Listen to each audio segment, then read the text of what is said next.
Hello everyone, welcome to engineers education point. इस video में electric motor and transformer के question paper को देखेंगे। ये एग्जाम 15 फरवरी 2024 को कंडक्ट करवाया गया है state board of technical education Bihar के द्वारा। ये diploma in electrical engineering, electrical and electronics engineering third semester का क्वेश्चन पेपर है इलेक्ट्रिक मोटर्स एंड ट्रांसफार्मर का। चलिए क्वेश्चन की ओर चलते हैं।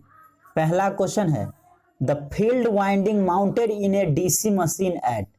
फील्ड वाइंडिंग जो है माउंट किया जाता है डीसी मशीन में, कहाँ पे? स्टेटर पार्ट, रोटर पार्ट कहाँ पे? तो स्टेटर में, ठीक है ना। The field winding mounted in a DC machine eight stator, stator पे माउंट किया जाता है। ऑप्शन ए हो जाएगा 1 का। क्वेश्चन नंबर 2 है sparking at the commutator of A DC machine में रिजल्ट इन। स्पार्किंग अगर होता है कम्यूटेटर के पास डीसी मशीन के, तो क्या होगा उसके स्पार्किंग के कारण? स्पार्किंग के कारण क्या होगा? Damage to commutator segment, commutator segment को जो है डैमेज कर सकता है। डैमेज टू कम्यूटेटर इंसुलेटर को डैमेज कर सकता है। इंक्रीज पावर कंजम्पशन को बढ़ा सकता है। ये सभी ऑप्शन सही है, ऑप्शन डी हो जाएगा। क्वेश्चन नंबर 3 है if EB is the back EMF of DC motor and V is the terminal voltage, then the condition for maximum power is। maximum power का क्या कंडीशन होगा? तो देखिए EB इज इक्वल टू क्या हो जाएगा? VT minus IA into RA। अब यहाँ देखिए EB कितना दिया हुआ है? EB is the back EMF of DC motor and V is the terminal voltage, then the condition for. अच्छा नेक्स्ट क्वेश्चन में है, इसमें तो कंडीशन पूछ रहा है ना। Then the condition for maximum power is, maximum power का कंडीशन क्या होगा? मैक्सिमम पावर का कंडीशन पूछ रहा है क्वेश्चन नंबर 3 में। तो EB is equal to V/2 होगा। जब EB is equal to V/2 होगा तो मैक्सिमम पावर जो है ट्रांसफर होगा, मैक्सिमम पावर ट्रांसफर होगा। ऑप्शन सी हो जाएगा।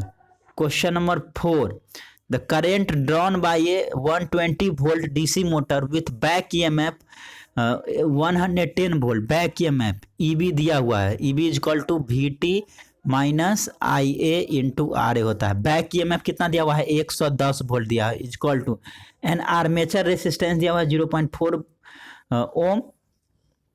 The current drawn by the 120 volt DC motor, VT दिया हुआ है 120 माइनस IA इंटू रेसिस्टेंस दिया हुआ है RA 0.4।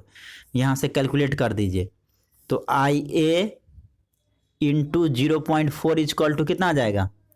इधर 110 को लाइएगा तो 10 बचेगा। तो IA इज इक्वल टू क्या हो जाएगा? 0.4 बट्टे IA इज इक्वल टू हो जाएगा 10 बट्टे 0.4। दशमलव काटिए, 10 दीजिए 4 से काटिएगा तो 10 दही का 100 हो जाएगा। ये 25 चौके 100, 25 एम्पेयर आएगा। ऑप्शन बी हो जाएगा 25 ampere. Question number option B हो जाएगा 25 एम्पेयर। क्वेश्चन नंबर 5 है dash is suitable for the speed control below and above the normal rated speed of DC shunt motor. किसका यूज किया जाता है? वोल्टेज कंट्रोल मेथड का यूज किया जाता है। Voltage control method is suitable for the speed control below and above the normal rated speed of DC shunt motor. Option C हो जाएगा 5 का। क्वेश्चन नंबर 6 है DC shunt motor is also called as. DC shunt motor को और किस नाम से हम लोग जानते हैं? कांस्टेंट फ्लक्स मोटर भी बोलते हैं। डीसी शंट मोटर को कांस्टेंट फ्लक्स मोटर बोलते हैं। ऑप्शन ए हो जाएगा 6 का। क्वेश्चन नंबर 7 है the armature reaction effect in DC machine can be completely neutralised by using. कह रहा आर्मेचर रिएक्शन इफेक्ट जो है डीसी मशीन में उसको कंप्लीटली न्यूट्रलाइज किया जाता है किसकी मदद से? तो दोनों कंपनसेटिंग वाइंडिंग एंड इंटरपोज दोनों की मदद से जो है दो आर्मेचर रिएक्शन होता है डीसी मोटर में उसको जो है न्यूट्रलाइज किया जाता है। ऑप्शन सी हो जाएगा 7 का सी। क्वेश्चन नंबर 8 की ओर चलते हैं। क्या कह रहा है? For the construction of the armature of A DC machine the best suited material is. DC machine के आर्मेचर को बनाने के लिए कौन सा बेस्ट मटेरियल होता है? कौन सा बेस्ट मटेरियल? सिलिकॉन स्टील का यूज किया जाता है। सिलिकॉन स्टील सबसे बेस्ट होता है डीसी मशीन के आर्मेचर को बनाने के लिए। क्वेश्चन नंबर 9 है the transformer ratings are expressed in term of, transformer rating को केवीए में दिखाते हैं, किलो वोल्ट एम्पेयर में। ऑप्शन डी हो जाएगा, ऑप्शन डी। 10 है, in the transformer the function of conservator is to, conservator का क्या फंक्शन है, ट्रांसफार्मर में जो कंजर्वेटर यूज किया जाता है उसका क्या फंक्शन है? Protect the transformer from damage when oil expands due to heating, heat होने के कारण ऑयल जब एक्सपेंड करता है तो ट्रांसफार्मर को डैमेज होने से बचाता है कंजर्वेटर। ऑप्शन ए हो जाएगा 10 का।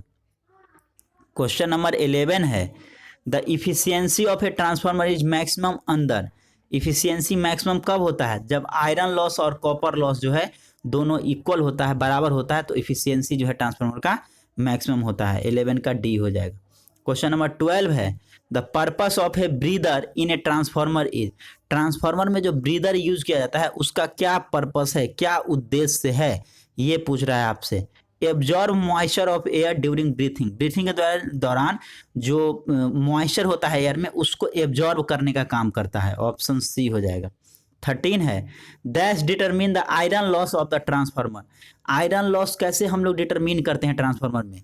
तो ओपन सर्किट टेस्ट करके आयरन लॉस को डिटरमिन करते हैं। 13 का सी हो जाएगा, 13 का सी।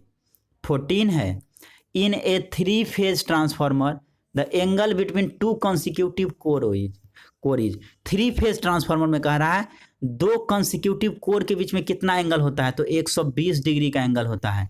ऑप्शन 14 का सी हो जाएगा, 120 डिग्री। 15 है, for the parallel operation of 3 phase transformer dash connection is not applicable, कह रहा है parallel operation of 3 phase transformer के लिए कौन सा कनेक्शन एप्लीकेबल नहीं है?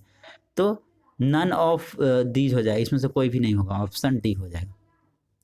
क्वेश्चन नंबर 16 है, winding transformer is a, winding कह रहे हैं, वेल्डिंग है, welding transformer is a, welding transformer क्या है? तो स्टेप डाउन ट्रांसफार्मर होता है वेल्डिंग ट्रांसफार्मर। ऑप्शन बी हो जाएगा 16 का, step down transformer. Question number 17 है, instrument transformer are use in AC circuit for extending the range of ammeter, voltmeter, wattmeter, सभी के लिए यूज किया जाता है। ऑप्शन डी हो जाएगा 17 का। क्वेश्चन नंबर 18 है, dash connection in transformer is best suited for 3 phase 4 watt service, 3 phase 4 watt service के लिए डेल्टा स्टार कनेक्शन जो है सूटेबल होता है ट्रांसफार्मर में। ऑप्शन डी हो जाएगा 18 का।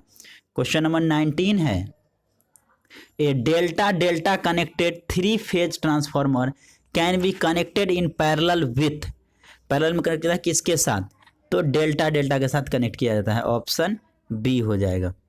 क्वेश्चन नंबर 20 है, dash connection in a 3 phase transformer is used for the sub station end of the transmission line, star delta connection हो जाएगा। Star delta connection in a 3 phase transformer is used for the sub station end of transformer line. Option B हो जाएगा, 20 का B हो जाएगा। Group B का question number 2 है, explain different types of DC machine with the help of schematic diagram. इसी के और में पूछा है, explain Fleming's left hand rule with the help of neat sketch, Fleming left hand rule को explain करना है स्केच की मदद से। क्वेश्चन नंबर 3 है, derive the armature torque equation of DC motor, armature torque equation को जो है डिराइव करना है, डीसी मोटर में जो आर्मेचर टर्क इक्वेशन होता है उसको डिराइव करना है। इसी के और में पूछा है, discuss the field control method for speed control of A DC shunt motor, field control method को जो है एक्सप्लेन करना है। क्वेश्चन नंबर 4 है, explain the principle of transformer, transformer के प्रिंसिपल को एक्सप्लेन करना है। इसी के और में पूछा है, explain the difference between core type and shell type transformer, core type और सेल टाइप ट्रांसफार्मर को एक्सप्लेन करना है।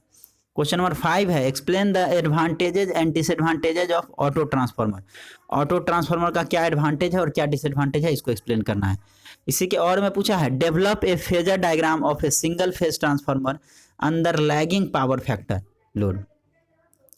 ग्रुप सी क्वेश्चन नंबर 6 है, explain the advantages and disadvantages of a 3 phase transformer over 3 single phase transformer of same rating. तो advantage disadvantage बताना है 3 phase transformer का over 3 single phase transformer है, क्या है एडवांटेज डिसएडवांटेज। और मैं पूछा, explain the working of current transformer to measure current in power system. Group C का क्वेश्चन नंबर 7 में पूछा है, describe the constructional detail of DC machine with the help of neat diagram and explain the function of each part. इसी के और में पूछा है the induced EMF in a DC machine while running at 750 rpm is 220 volt दिया हुआ है. Calculate करना है speed at which the induced EMF will be 250 volt. Assume constant flux. Second है the increase in main flux in percentage for induced EMF of 250 volt and speed 200 rpm. Question number 8 है derive the equation of back EMF in DC motor. Back EMF जो है DC motor का उसके equation को derive करना है. Also explain the significance of back EMF. और back EMF का सिग्निफिकेंस को भी एक्सप्लेन करना है. इसी का और है discuss the need of starter. Describe the working of 3 point starter with the help of neat sketch. Question number 9 है explain the open circuit test of transformer with the help neat sketch. इसी का और में पूछा है a 220 kVA 3300 240 volt 50 hertz single phase transformer has 100 turns on the secondary winding. Assuming ideal transformer. Calculate करना है primary current, maximum value of flux, number of primary turns. Question number 10 है describe the construction working and application of single phase auto transformer. Single phase auto transformer का working, construction और application को derive करना है, discuss करना है. Derive the EMF equation of transformer and also voltage transformation ratio. Question number 11 में पूछा है discuss the need of parallel operation in 3 phase transformer. Also describe the various construction condition for parallel operation. Parallel operation के क्या क्या condition है वो describe करना. और में पूछा है write short notes on any 2 of the following. Welding transformer, test on 3 phase transformer, isolation transformer. इस 3 में से कोई 2 पे जो है शॉर्ट नोट्स लिखना है. तो ये देख सकते हैं डिफरेंट सारा question electric Motors and transformer का जो 15 फरवरी 2024 को एग्जाम कंडक्ट करवाया गया है एसबीटी बिहार के द्वारा. उसका ये क्वेश्चन पेपर है. 3rd सेमेस्टर इलेक्ट्रिकल इंजीनियरिंग का एसबीटी बिहार का क्वेश्चन है. इस वीडियो में इतना ही. मिलते हैं नेक्स्ट वीडियो में. Thank you everyone.